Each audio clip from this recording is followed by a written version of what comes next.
Welcome to the AirCon Vault. Here, you can find recordings of the live stream from AirWiggle's audio conference. These are made free, thanks to our sponsors. A sound effect, Aftertouch Audio, Boom Library, Fmod, Game Audio Learning, Game SoundCon, Kilohertz, Rev Rooms, Sound Cuts, Strata from Audio Kinetic, and AirWiggle, the online home for audio people. We hope you enjoy the video. Just wanted to say welcome to everybody. Thank you so much for coming to the panel. My name is Caleb Epps. I'm the audio director at Brass Lion Entertainment, working on a game called Wu-Tang Rise of the Deceiver that we just announced, and really happy to be hosting here today. So this panel is called Creating Inclusive Spaces, and really excited to have a discussion on how to make working in games a little bit better and a little bit more open to everyone. So why don't we go around and we can sort of introduce ourselves. Something that I'd love to include is beyond just sort of like the video games you've worked on, also maybe talk a little bit about something outside of games that you're into.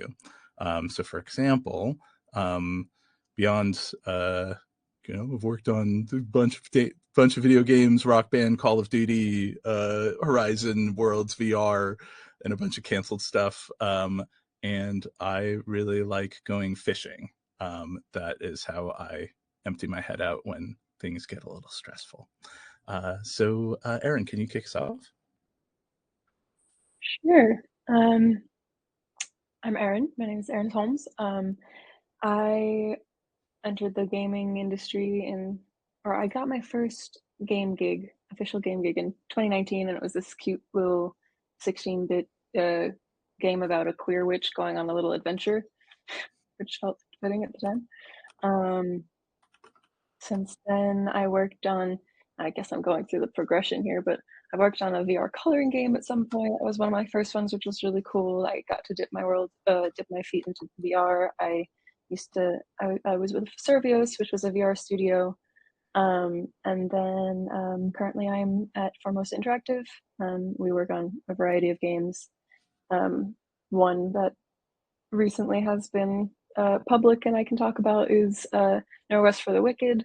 I got a chance to work on that a little bit for a short period of time, but so there's been a wide variety of games through the years, and hopefully the variety keeps coming. Something outside of games, I feel like I have my hobby is having hobbies. I'm also an artist. I paint, I do music, as a lot of us sound people do. For many years before moving to Boston, I was surfing. That was my number one thing. I like being outside. I like hiking, I skateboard, bike, and I guess my most recent hyperfixation hobby is something called commonplacing and journaling. And I'll just say really quickly, commonplacing is kind of just like writing, like collecting information and writing things down. It's not necessarily like journaling, but it's just kind of like the act of writing in a way. And you can kind of just like throw things together in a book, and it feels like, I don't know, it's therapeutic. And yeah. Brilliant.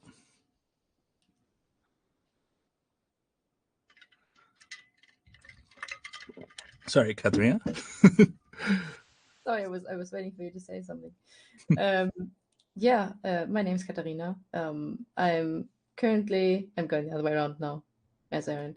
Currently technical sound designer at Zaum Studio.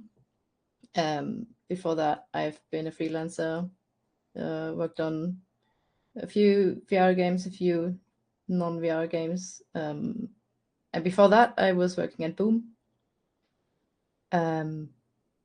Outside of games, I like to do anything that is being away from a screen, because I'm sitting here all day looking at a screen. So I go running. I like to sew. Basically building anything with my hands, like with wood. Stuff like this. Stuff that gets me away from a screen. Yeah. Brilliant.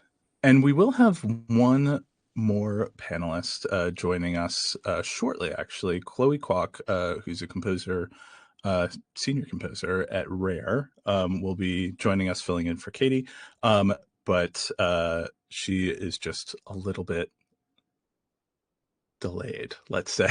She's having a repair person around to help out with a tire. So we'll be joining us shortly. All right, well, let's dive into it.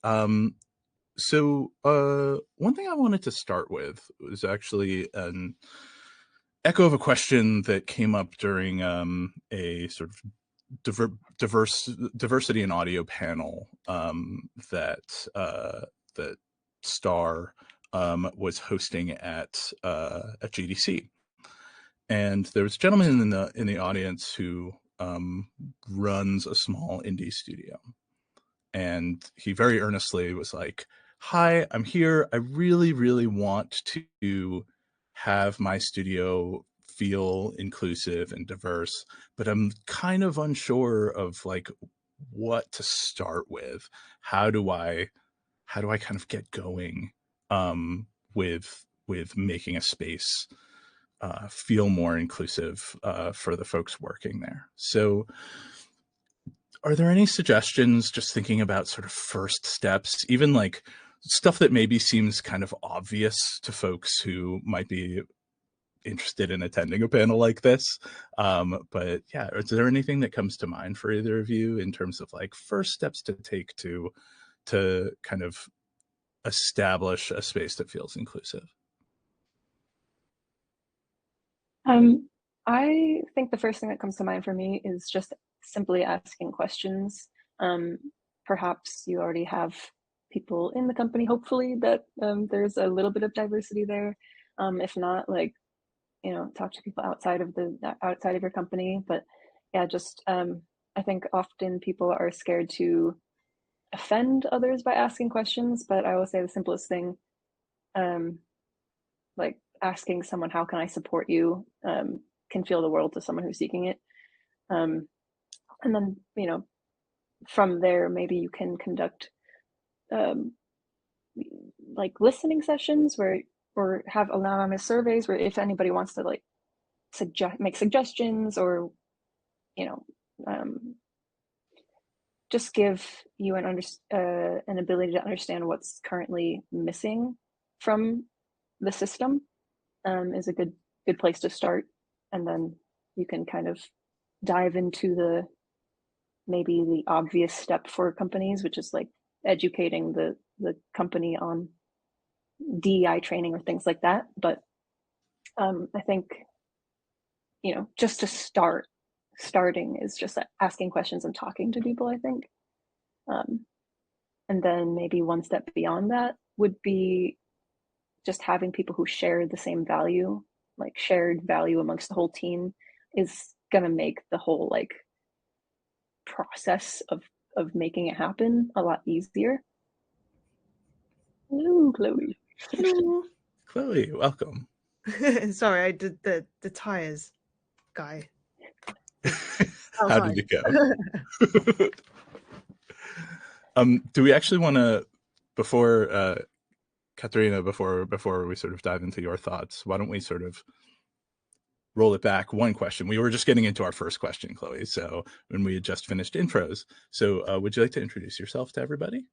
Yeah. Hi everyone. So I'm Chloe. I'm a senior composer at Rare. So I've been writing music for Sea of Thieves for a good, I think it's like 5 and 6 years now.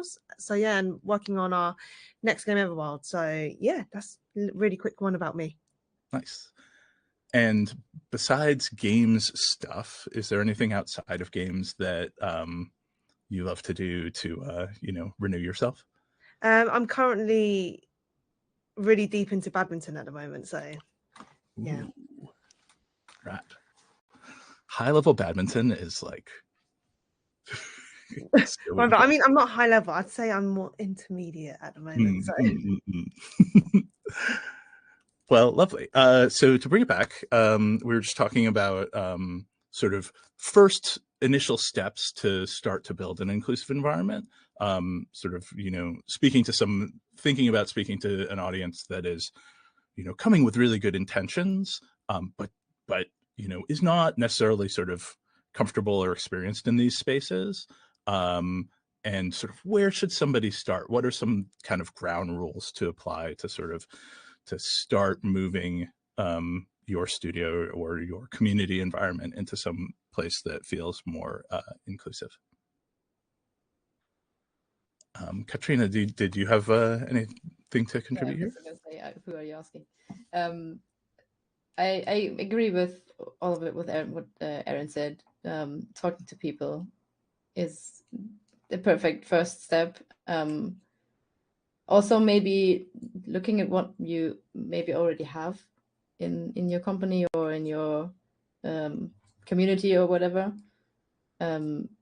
If you don't know anything about it, I guess the first step is to educate yourself, ask around, maybe ask someone who runs a community or a company where you see that, I don't know, a lot of diverse people are working there and it's a very nice environment. Ask them, what did they do? How did they do it? Stuff like this. Yeah.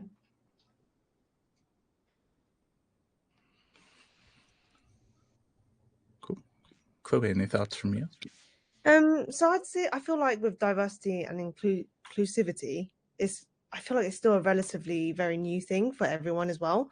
So I feel like we're all still learning. But as everyone said, from what I've heard, is just you need to talk to people. Like we at Rare, we have a diversity officer as well, V, who does a lovely job of trying to always encourage us to be more inclusive and give us training and bring people in that will talk to us about it. So we're all constantly learning about it and how we can improve everyone's situations, everyone's thoughts and mind processes as well.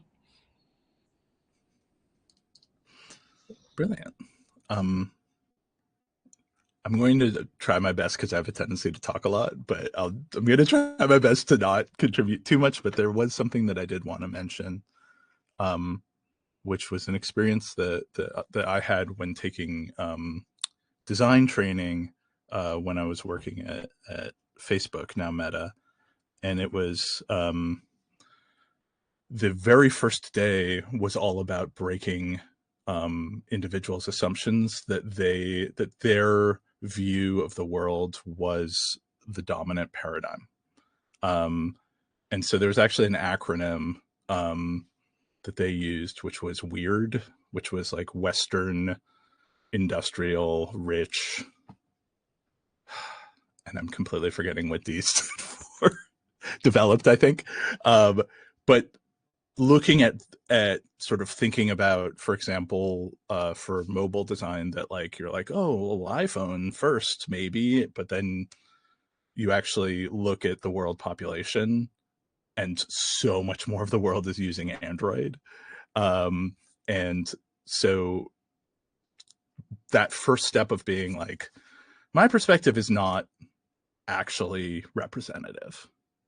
And breaking that first, that's like the first assumption to break.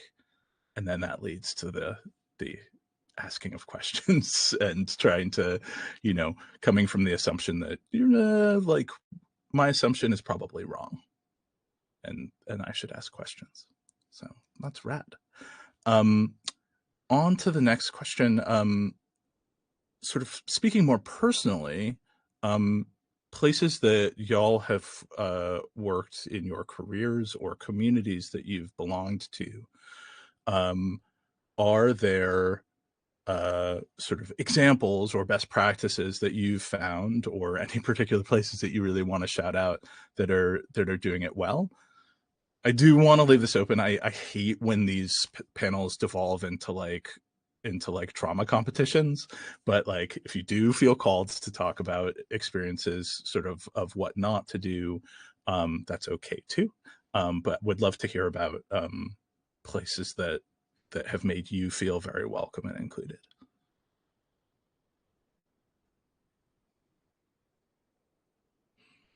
Should I just call on people? I'm like, how are we going to do this? Why don't we start with you, Katharina? All right. So the one place where I recently felt very welcome is actually Zaum, where I'm right now, and I feel like they're doing a lot of things right. I wanted to mention the first thing that seems kind of obvious, but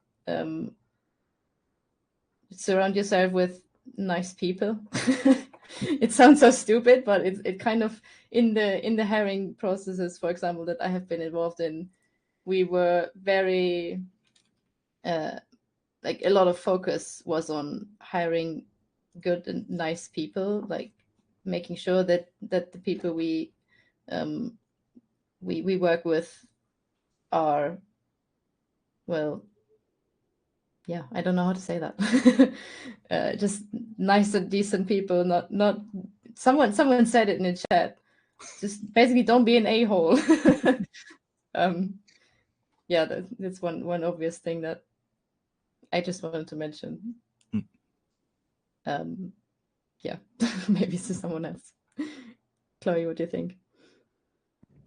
I think where I work at the moment at Rare, it's been so open, and so many people speak out for everyone. It feels like so open, and it's also even if it's like in our performance reviews and stuff like that, we do have sections where it's like, what have you done to be more diverse, be more inclusive, and all of that as well. So, and I know it's almost like some people say, oh, but then it feels like you're doing a tick box and stuff like that. But I also do believe that because that's always something that we aim to do, it will become something that becomes natural in our processes as well. And it's just, just making yourself more aware of things, and then go, have I done stuff to be more inclusive? And if not, how can I improve myself in the next time we have our review and stuff like that? So I feel like that stuff is really strong in just getting us used to using that mindset. I could say that I've definitely had more positive experiences in the game industry than negative. May not be the case for everybody, but of course, there's still a lot for our industry to learn as a whole to learn. But I do feel like, especially in the last like 10 or so years, it has come quite far. I saw this. I just was curious when I was thinking about this question earlier or the other day, and I did a little Google, and on the American Gaming Association website, it says that 61% of gaming industry employees are minorities, compared to 52% of like the broader hospitality industry, and then 42% in the US workplace total. So my point is that I do feel like the game industry is already a bit more diverse, and we're better at being inclusive than other places. Not saying we're perfect or amazing at it, but in my experiences, I have felt that to generally be true, which is why I chose to stay with the gaming industry rather than working in the music industry or things, or the film industry. I do feel like it is generally much more inclusive, and I've largely had very positive experiences with teams and leads. My leads and directors have all been very, very cognizant of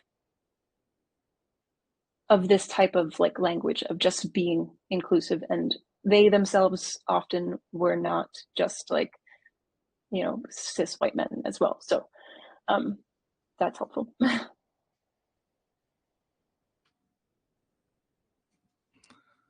Nice. It's great to hear that your experience has been generally positive. As the old person in the room, like back in my day, games were like all white dudes. Yeah, I was gonna say that's kind of surprising to hear from someone that you had largely positive experiences. But it's nice. I know. It's I mean, like I said, it's not perfect, and there are definitely instances that have not been perfect, but in touching upon what you had said in the beginning, surrounding yourself with good people is generally what I've tried to do in the industry, and it has kind of worked. And maybe I'm in like a happy bubble. you know.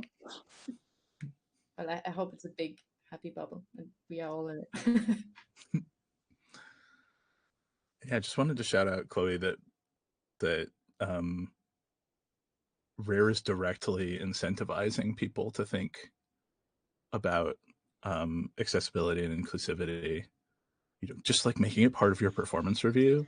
That's so huge because you're talking about it however often you do performance reviews.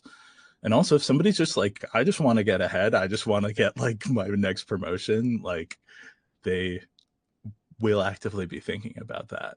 And so yeah, I think with our game as well, it's like one of those things where, because luckily we're a game that's we're always releasing new seasons and stuff like that. We're always trying to think, how can we improve our game for people with accessibility needs as well? So it's just kind of like, so how can a person who's deaf play this game? What could we do for a person who's blind playing the game? Like, how can we audibly make them be able to play the game? So it's just, we're always constantly trying to push what we can in that space as well, which I do appreciate as well, and I'm sure a lot of people are grateful because it's like, oh my god, I can feel when the captain's turning, I know when to stop and stuff, which is super cool.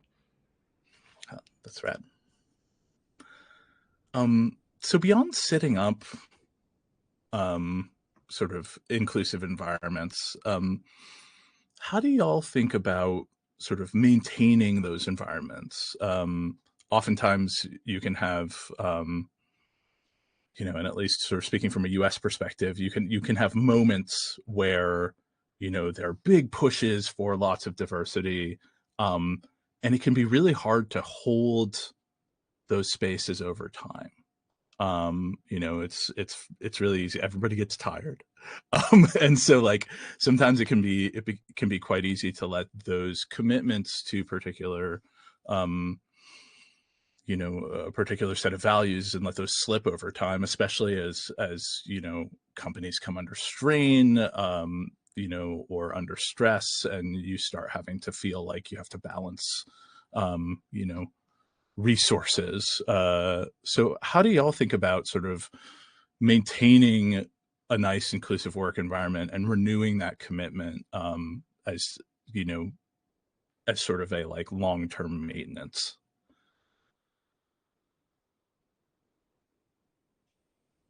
I think the easiest way to maintain it is not having those big pushes for it when they like scramble and they're like, oh my gosh, we need to hire 1 million people who are, diverse. And just having a very, steady, common space where,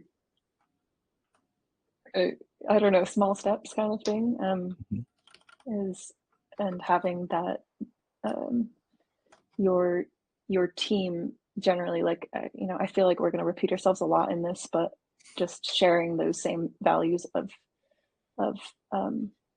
wanting to have a diverse space. If you have more individuals who are valuing that sort of thing, it's going to be pretty easy to just have like a steady push towards it, and constantly being checking in with the team and what's working, what's not working, figuring out like ways in which things need to be restructured, maybe just listening to feedback. And these things will probably change pretty quickly too. Like one thing that may have been working within the last several months may not be working in the following, or so. Yeah, these especially as like the employees shift as well, because everyone has different ideas and needs, and so yeah, small adjustments, I guess, is I think best for the maintenance. I think I'd love for almost, there's a part of me that also really doesn't like the fact that at the moment that a lot of, say, the hiring processes are tick boxes, where it's like we have to have X amount of so and so and start to, because then I feel like it makes people who are hired feel a bit crap about themselves, because it's like you're hired because you're this, not because of your skill set. And at the end of the day, when we're applying for jobs, we want to be recognized for that skills. So I'd say almost like, don't be scared to apply for these roles, because the more of the diverse pool that there is, the more that we can pick from, and it becomes less of like a ticking box exercise, is how I kind of view things at the moment. I'd love for us to not to have to constantly be like, how can we be better? It should be just be a natural thing. Yeah, on that natural thing, I was gonna say, in general, maybe it's also gonna sound stupid again. Be nice to your employees or your community members. Beyond the topic of diversity, just make an effort to make a nice working environment, build trust with the people that you're working with, because people only, I would say, people only tend to be themselves when they feel safe, and so they only will come to you with problems, for example, regarding diversity, if they feel safe, if they feel that they can do so. Which brings me to the point that I think Chloe already said, that you have a contact person, basically, who's for you was an HR person or something. I don't know. Just someone who is basically responsible for any issues, problems, ideas regarding diversity. So I don't know, can be one person, can be an HR person, can be, for example, at Zoom, we have a diversity committee, which is run by a group of employees from all levels. And they're also doing things like education. So, for example, they, I don't know, every month or so, they make a post about a topic that has something to do with diversity. Yeah, things like this. Just as a follow-up question, Katharina, like as an individual contributor at Zaum, how would you interface with that committee if, say, like an issue came up or something like that? Is there a way to get in contact with them or to raise issues, or and can you do that anonymously? How would something like that work? I've actually never used it in that capacity because I've never had any issues. But yeah, I think you can get in touch with them anonymously. Don't quote me on that. I'm not sure. But I think you can. But you can also pick one of the committee members that you trust, you can talk to. And what I know is if you don't want the issue to have your name on it when it's going to management, then you'll be anonymous. So they kind of act like a bridge between whoever has an issue and management that has to do something about it. Cool. And sort of thinking about supporting inclusive environments, we've been talking a little bit about how to do that organizationally and some ideas for that. But as an individual, especially I think for the kind of allies in the room, how can I sort of help my colleagues feel safe and included, and like that they're in a safe space? And are there any sort of, I don't know, don't have to name people by names, all it's good things. Are there any sort of examples of times when colleagues have really held that space for you, and really made you feel like your voice was heard, and that you were really welcome in a space that maybe you felt like maybe wasn't for you initially?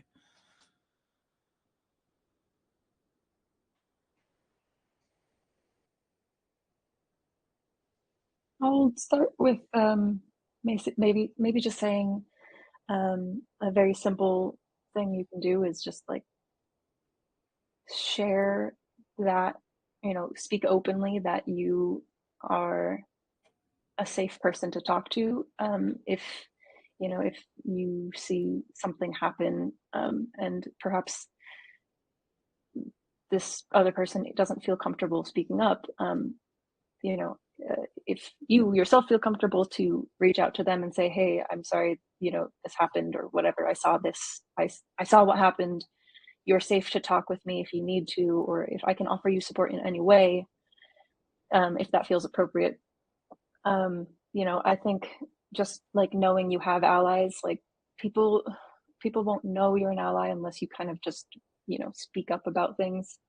I have had those, you know, there have been situations in work environments where someone wasn't in a position, they didn't feel in a position to speak up about something, and, you know, maybe reaching out to other people who might have a little bit more power in the situation about the scenario, so long as the person says it's okay, you know, can go a long way for them if they just don't feel comfortable doing it themselves, or don't feel they'll be taken seriously. That can do a lot. But of course, don't go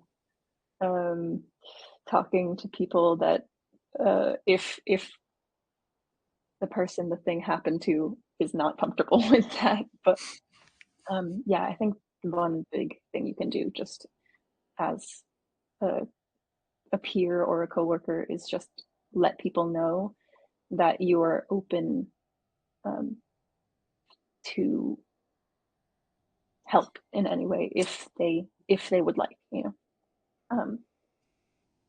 I think I had something else that I was going to say, but I don't remember now, so I'll pass it on.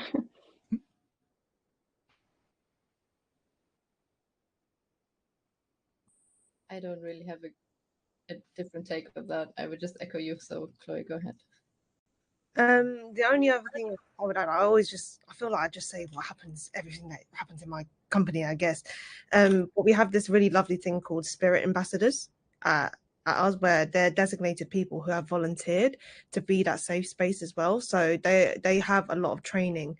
And if you have something that you just want to tell someone in a safe environment where they're not going to go spread it around, or you want them to help you in certain ways, you can go to them and they will do whatever you want to do after you've told them about it. But if you just want an open person that's just willing there to be there just to listen to you, they're the people there. So that we have that cohort of people around who they also hold loads of different sessions as well, and they bring in different people to talk about their experiences. So it's kind of always opening up the table for everyone that you're not alone in this kind of things. Like there are people who have experienced these things, and yeah, you're always open to talk to us, kind of thing. That's a lovely combination between folks who want to put themselves out there as somebody who's safe to talk to, and then also providing those folks with training and support for how to do that well. It sounds like, to dig in a little bit to Ken, your question, it feels like one thing that I'm hearing is that making sure that the person who you're talking to always has agency and control over the situation is something that's really vitally important. And so always asking, you know, whether folks feel comfortable, what they want to do, how you can support them, feels like a good rule of thumb if you want to sort of be a supportive person, is that, you know, it can't be about you ever, really. So that's really wonderful insights, y'all. So I'm gonna actually bring in a question because it kind of echoes the one on our internal list here. And this is from Angela, which is about communities out within games as a whole, and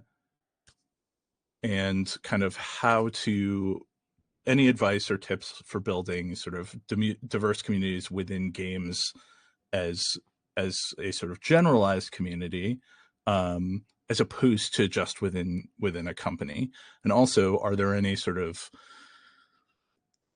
communities or supportive communities that you're part of that you found over the course of your career that you could recommend to folks who are looking for those sorts of spaces?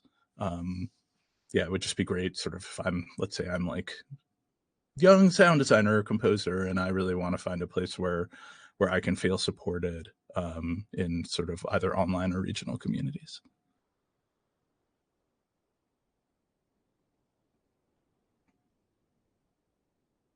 I can vamp for y'all and give a few recommendations.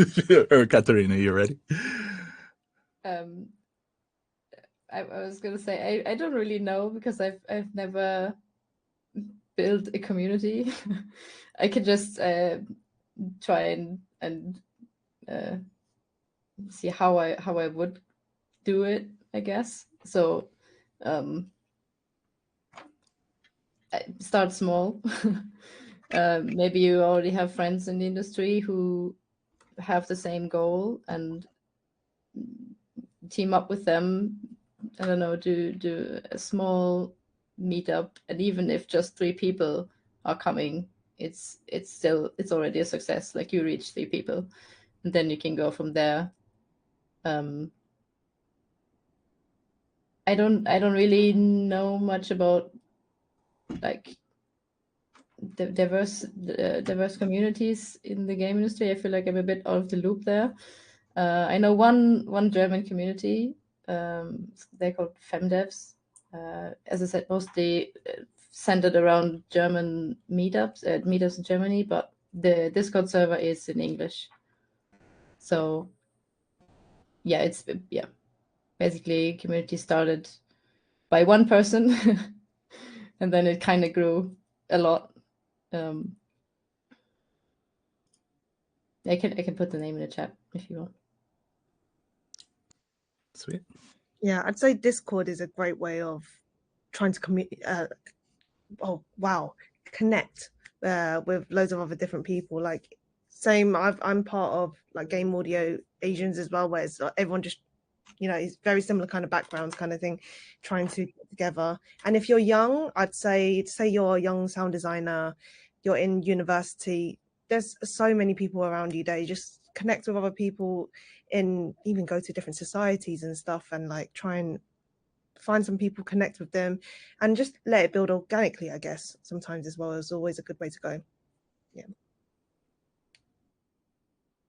Yeah, I would say I second the Discord thing and starting small.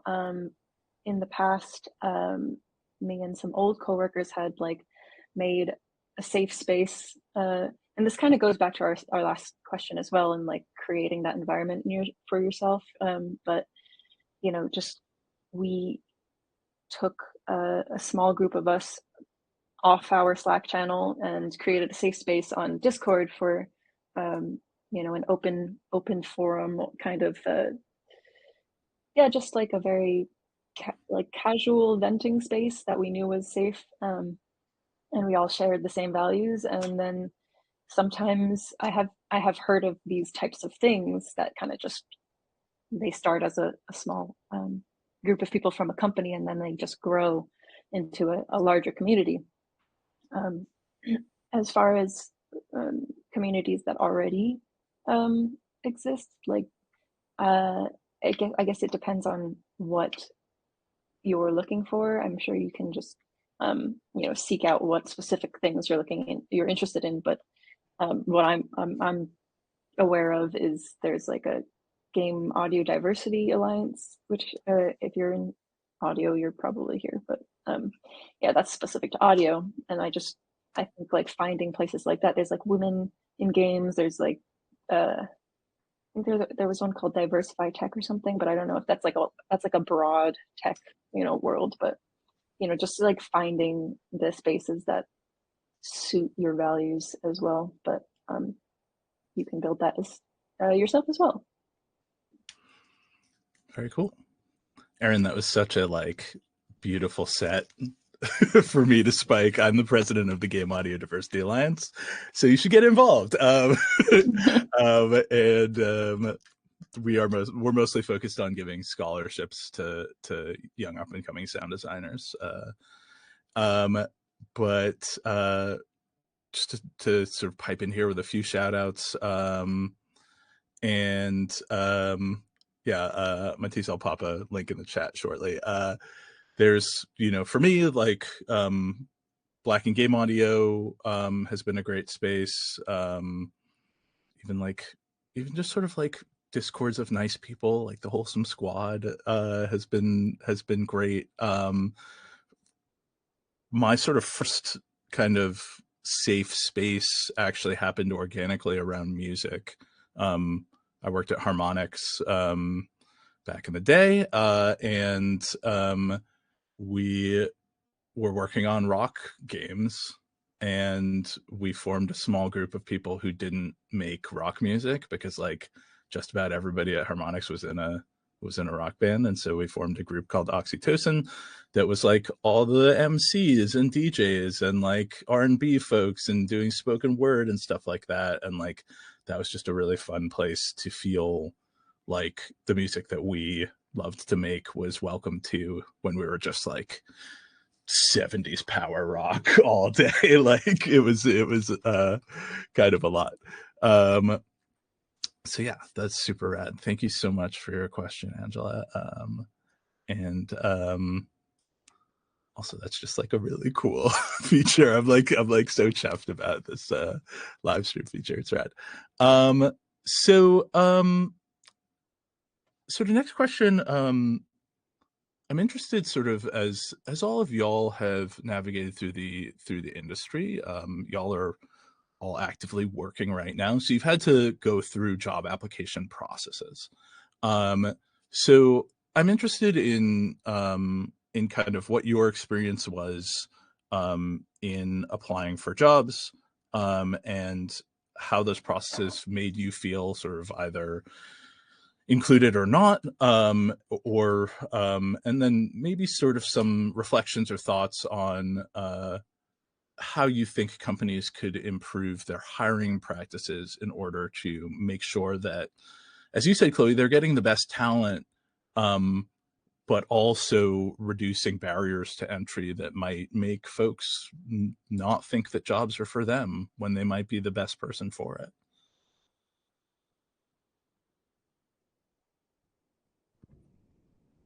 I feel like just talking on experiences of when I was in the process of like finding jobs and stuff, and be going into music and sound, I feel like you are always constantly finding a job until you landed the job as well. But it was just like there was one time when I was kind of waiting for an interview, and then suddenly the receptionist was just like, "Oh, the last time we hired a woman, she got pregnant," and I went, "Okay," and I had to be like, "Don't worry, I am in no shape or form to be getting pregnant. I am only 19 at the moment, so." So I do not plan on doing that at the moment. But it's just one of those where, if when it's one of those where it's it's a harmless comment, but it's almost as if they've written you off because obviously they're worried that you're going to go on maternity leave or something like that. But then I've been also very fortunate where I'm at currently, where I didn't feel like I was being judged because I was X, Y, and Z. It was just because I got the job because I was solely the best candidate in terms of my portfolio, in terms of my work ethic and all of that. So that's really empowering to hear. In terms of how I want people to, like, the hiring process to improve, is that I do think sometimes a blind looking through your portfolios and like that process would be sorry, someone's at the door. Which is like, I'm kind of, my head is everywhere at the moment. Like a blind process would be probably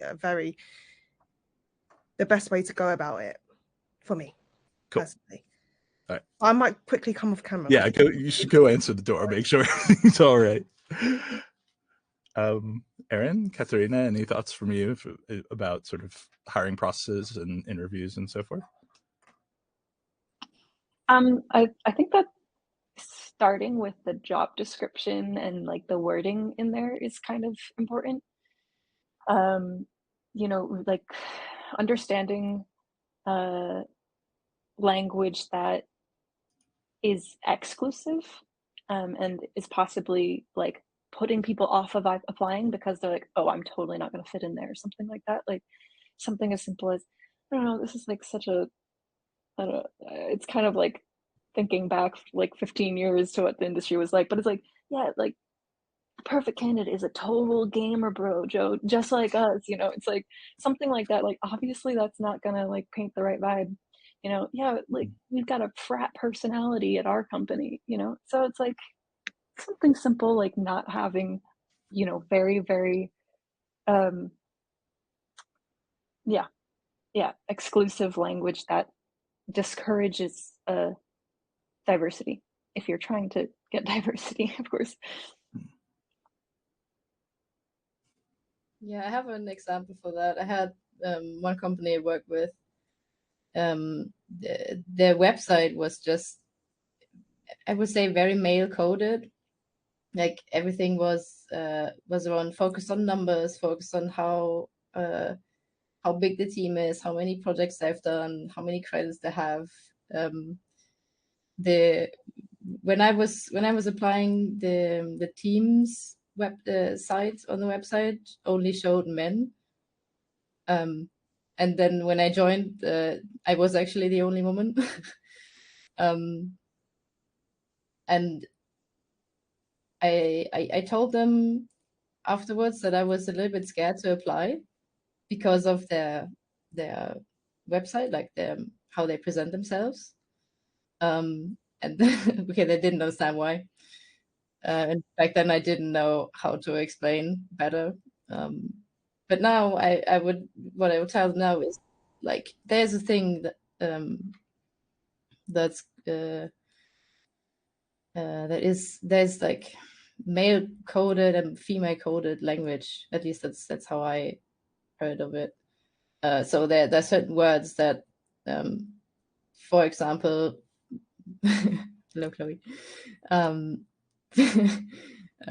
For example, female people respond more to than these male coded words. I don't have an example. You can Google it, female coded words. You will find many examples.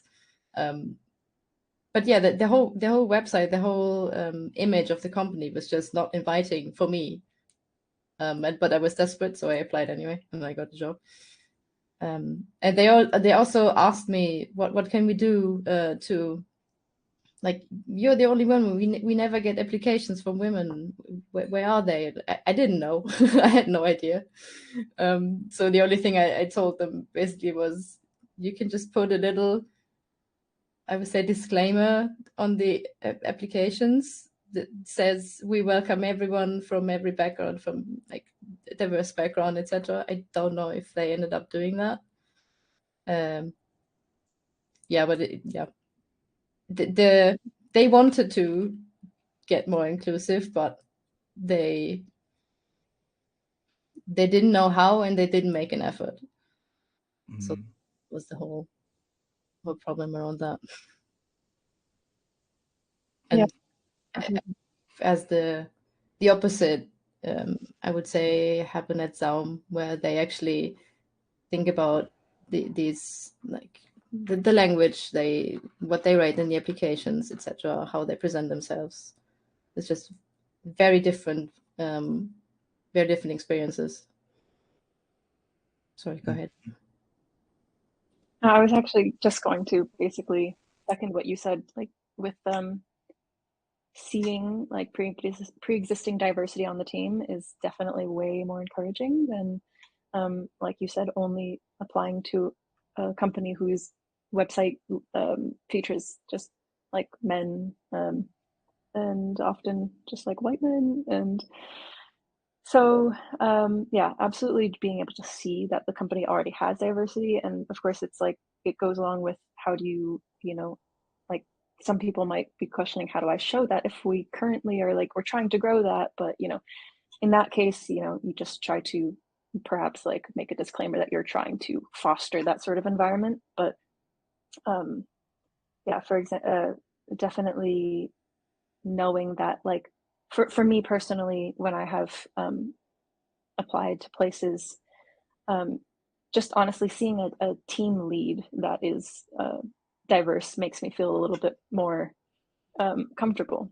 And it makes me, it kind of sets a it's not always the case, but to me it seems that it sets the bar, at least with the mindset of the team at least having some sort of like awareness of diversity and knowing that this is something that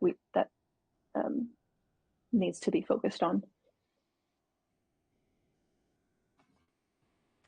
Awesome. I'm gonna, as a hiring manager, I'm gonna jump on a small soapbox, and I know I was like, I'm gonna talk less, and now I'm gonna talk more. Sorry. When you're growing your team and when you're building job applications, oftentimes companies will overinflate job requirements in order to try to get sort of a small number of like unicorn candidates, right? And what that really means is what the company is trying to do is they're trying to minimize the amount of work that they put in order to find this candidate. And what that ends up doing is also driving away a lot of folks who you might get into your application pool.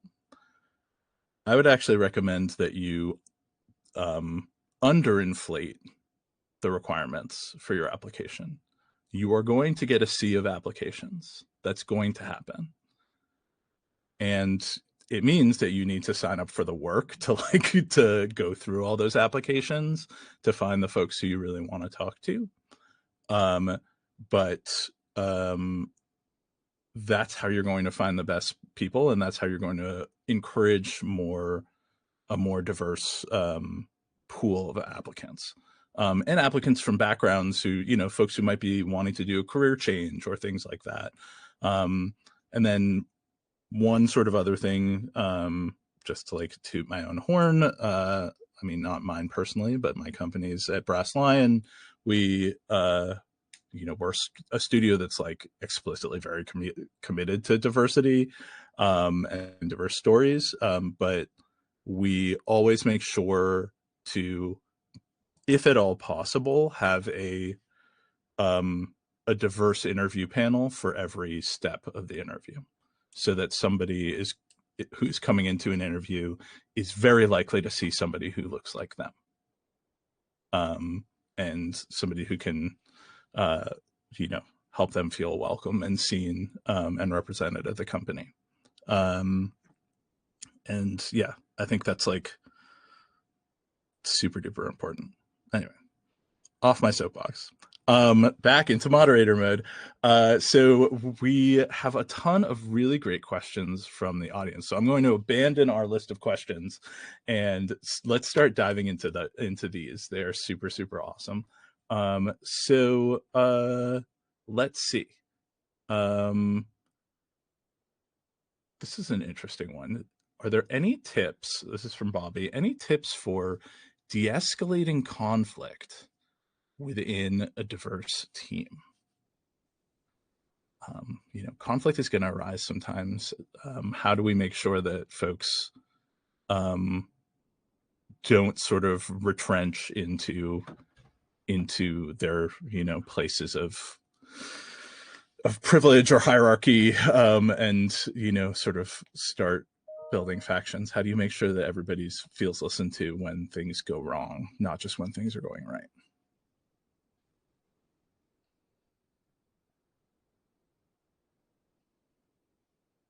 I would say it's the same with any conflict. Doesn't really, I mean, the diversity does add a layer of complication maybe, but if it really cannot be solved between the people having a conflict, having someone that both sides trust in, and having someone who can be a mediator that basically cannot be on one or the other side could be a solution.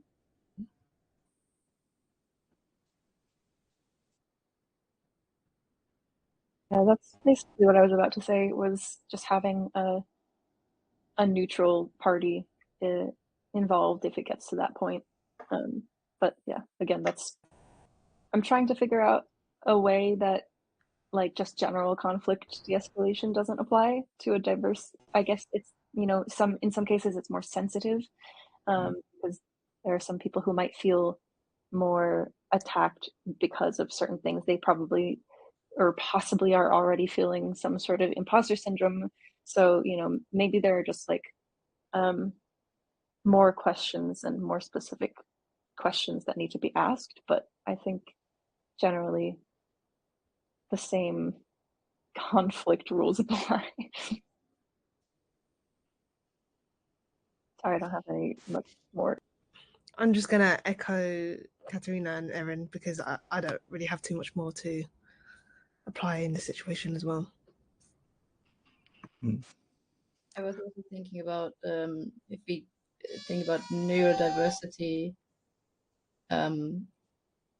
that sometimes conflict is very different for people who are neurodiverse. Maybe having that in mind, or having whoever is the mediator having that in mind, and maybe explaining to the other party that, I don't know, people react differently sometimes. I mean, that's a stupid, very general thing to say, that people react differently. You know what I mean? It's such a broad spectrum of like what is the conflict, and you know it depends on the people involved as well. So it's just one of those where there's no broad answer to it, I think, or it's harder to broadly answer it. I think one thing that you can always back up to is try to get folks back to the core of sort of where their good intentions may flow from. And, you know, in an environment working on games and working on sort of a collective creative project, it may be the case of like, hey, remember, we all want to make a good video game together, and sort of stripping the conflict back to first principles where there is alignment, and then starting to build forward from there, I think can start to de-escalate things sometimes. Yeah, I do think being really mindful of the breadth of ways that people's sort of intersectional identities can make them more sensitive to things like microaggressions. And like we're running a little low on time to have like a big microaggression dump, but maybe folks can put it in the chat. But yeah, that can be really helpful. I think that can maybe be a panel in and of itself, but thank you so much for asking the question, Bobby, and hopefully we did a decent job addressing it. Next up, we're just going to keep going. Nico's wondering, any tips on how to create inclusive environments within a company where the company itself is not making an active effort to do so? Sort of down in the sort of individual contributor level, like how can you create safe spaces for yourselves if you don't feel like you've got institutional or sort of corporate support to do so?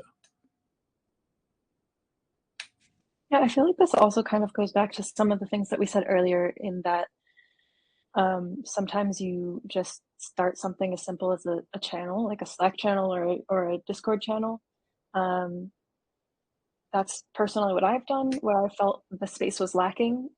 Just make a simple, maybe usually it's super, you know, sometimes it's super casual. It's just a small little, you know, LGBTQ Slack channel or something, and then whoever's comfortable joining knows that there are other people in the team who do feel a sense of camaraderie with, or safety even. Sometimes it's just nice to know you're not the only one. And if you're looking for something more, you know, then maybe you guys can take that to a different level, take that off of the workspace or something if you don't feel comfortable there. But yeah, and for those who aren't comfortable joining, sometimes it's just nice to see those who are openly chatting in a channel. That can offer people a sense of safety, and if they don't feel comfortable being public about it, at least they know, you know, that helps them as well. But yeah, I personally, that's like always my first step, is just, is there a Slack channel for this? And then, you know, make it. And then going beyond that, if you're able to grow a small community there, you guys can arrange meetups or events or whatever. Sometimes you can work with HR to put forward some efforts towards things. All depend on your company and what their efforts are, really. But I guess if they're not putting any effort, hopefully you can suggest something and they'll say, okay, that's a good idea. Hopefully.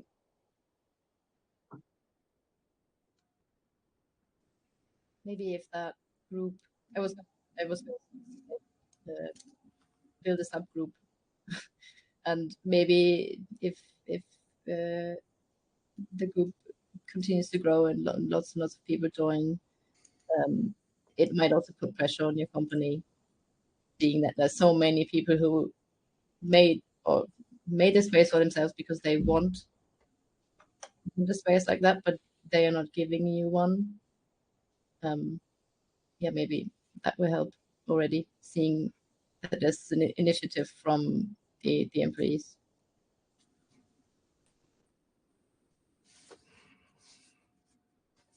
Lovely. Thank you so much for asking that, Nico. Just wanted to say that we are at time. So I did want to say a quick thank you, but if Chloe, Erin, Katharina, if you're down to like hang out and answer some more questions, I'm down too. But just as if people are moving on to other AirCon stuff, I just wanted to say thank you so much for coming and being part of the conversation. It's super rad. Yeah, hope to see y'all at the rest of the events at the con. And also thank you so much, Nico, for asking this question. Super awesome. All right, shall we move on to another one? Is everybody down to keep going for a little while longer? All right, let me know if anybody has any hard outs. I have moved my meetings. So let's see. Next up is I guess, yeah, we'll do this real quick from Lewis, our beloved organizer. Talking of communities in audio games film rather than companies, how can communities such as meetups and networking events and conferences, which are public and open to all, ensure they are also safe spaces for everyone? This is a tough one. I would probably say it depends how public, because I feel like even with a lot of meetups and networking events, is that before you're even allowed to attend, you have to fill in some kind of form of like, what is your intentions of going? Like, why are you going? What do you want to get from this meetup? And that's how I guess you would vet people who are going there with like the worst intentions in worst case scenario or something like that. So I'd say it's public, but obviously give them a form to fill out so that you know exactly what their intentions are and who they are.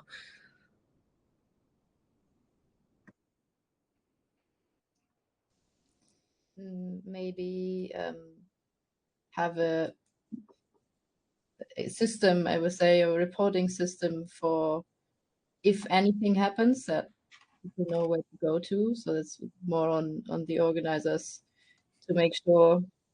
I don't know, maybe have a statement that you want this open to all and inclusive, and everyone please be friendly, basically. But also have safety, some form of safety net where people can go to and say, hey, this and that happened, can you please deal with it? And yeah, so people with bad intentions might think twice about it.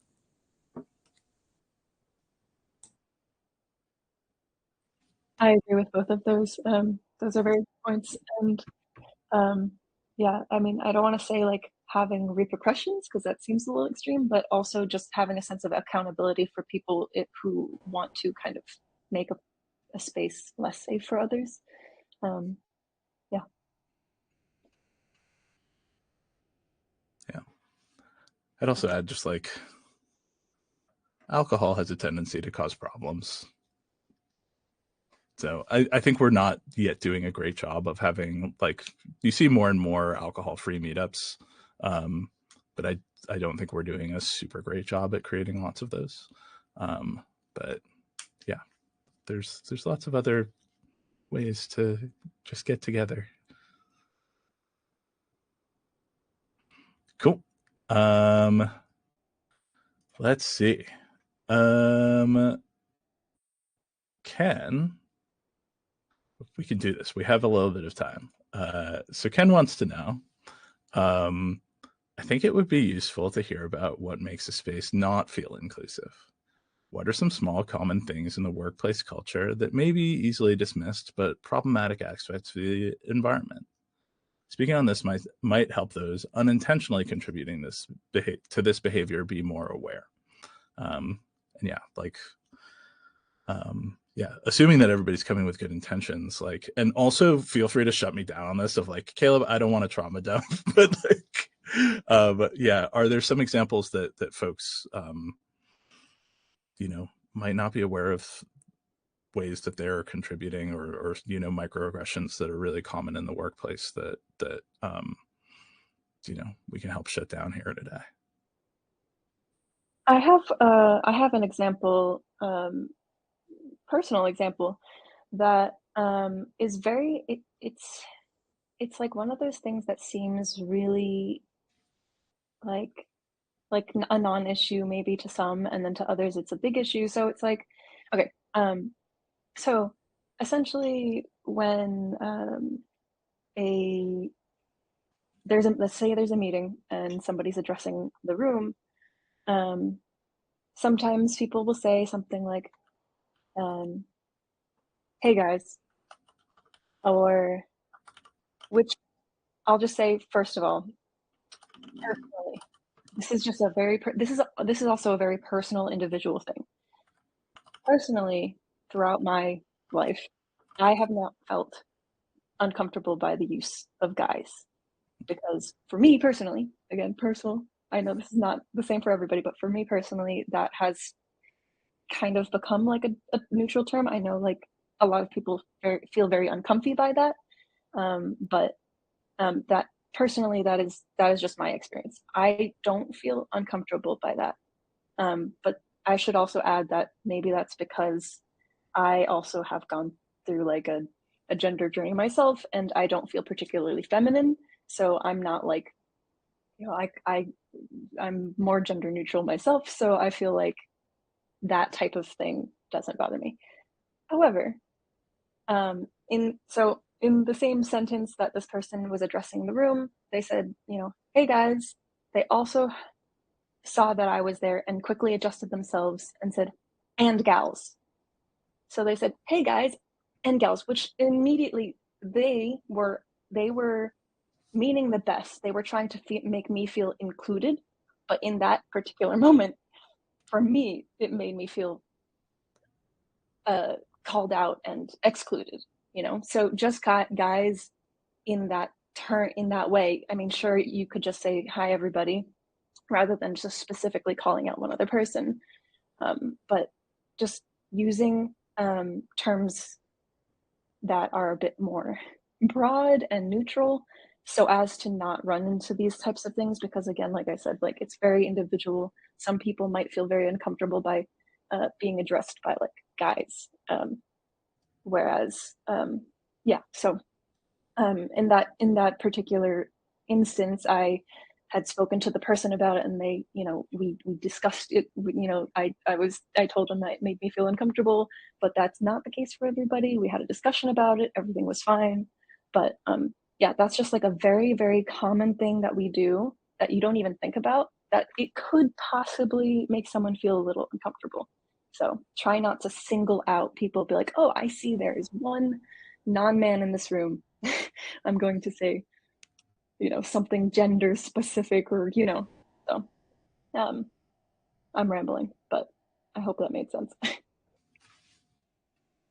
I was gonna tell the same story basically.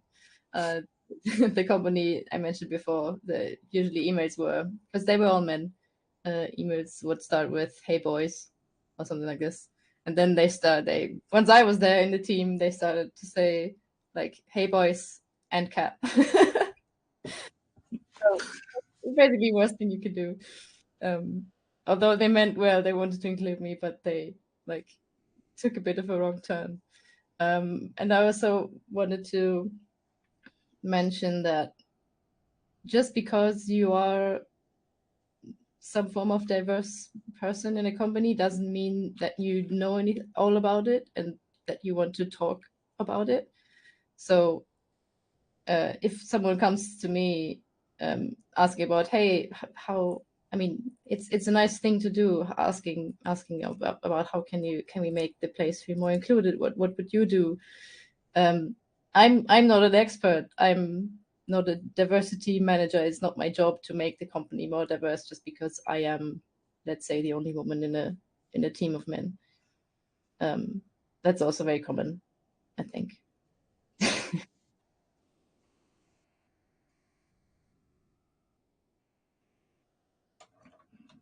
That's a great point. Like, we've talked a lot about diversity initiatives that kind of flow from folks from diverse backgrounds inside of companies. But like when sort of setting oneself up as a safe space, right, as Matisse just said, like, you can't expect every sort of person from a diverse background to want to or feel called to sign up for the role of like dragging the company into being more diverse. That has to be, they have to be in control of what they want to do as an individual. And yeah, like, you know, there are plenty of sort of like diversity advisors and consultants that companies can engage if they want to make that change and make their space more inclusive, but not put that burden on their employees from diverse backgrounds. So yeah. Anything else that folks wanted to add before we move on? Sorry, Ken, if I steered the conversation in a way that wasn't expected.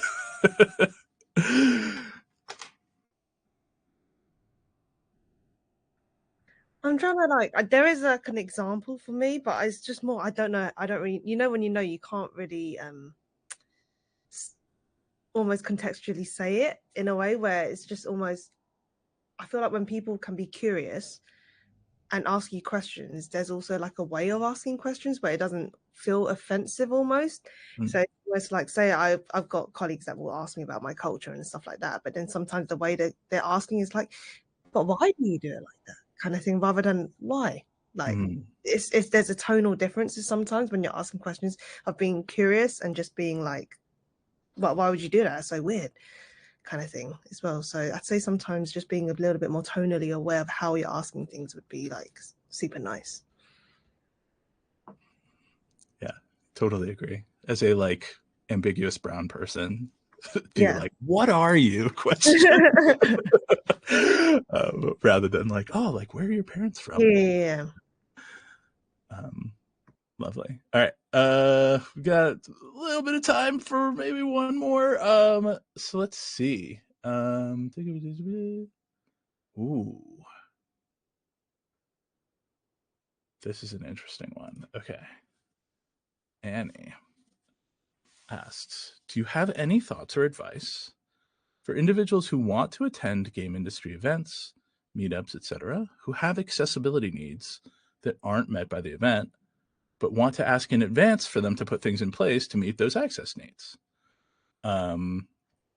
Yeah, sort of, how do you, maybe in a more general sense, you know, how do you successfully advocate? Do you have any sort of tips for successfully advocating for yourself, you know, with maybe not making things sort of more dangerous for yourself, or you know, feeling like you might be setting yourself up for some sort of backlash or changing your position? Like, how do you get what you want? And how do you sort of ask for that?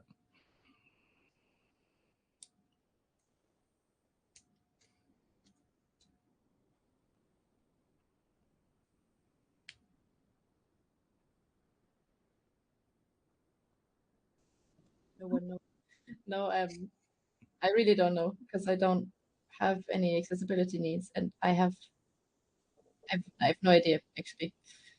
Can only what I would do.